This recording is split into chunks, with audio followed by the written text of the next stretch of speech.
মানে স্নেহ ও আর নেই স্যার, 3 বছর আগে এটা মারা যায় ও।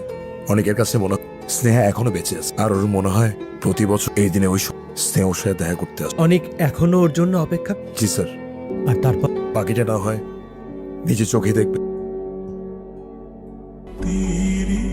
তুমি আসছো? আমি জানতাম তুমি আসবা।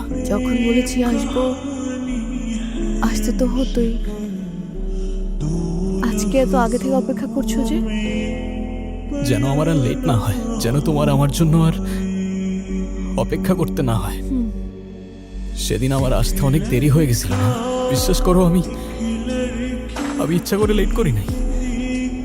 আমি এমন সময় আমার বাইকটা নষ্ট হয়ে গেল। আমি এত চেষ্টা করলাম, দৌড়ানো শুরু করলাম আমি, কিন্তু আমি আর তোমার পর্যন্ত পৌঁছাতে পারলাম না। কান্না করো না প্লিজ।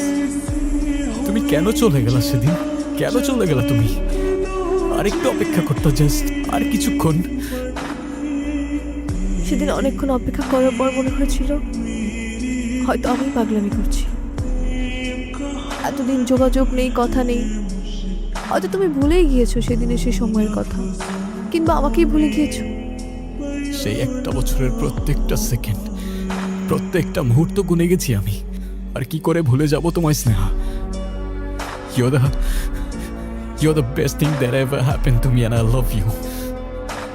আমি ভালোবাসি তোমায়, আর এই কথাটা আমার তোমাকে 1000 বার বলা উচিত ছিল। আমিও তোমাকে ভালোবাসি, অনেক ভালোবাসি। হয়তো আমি তোমাকে বোঝাতে পারবো, কিন্তু তুমি আমার জন্য এইভাবে অপেক্ষা করো না প্লিজ।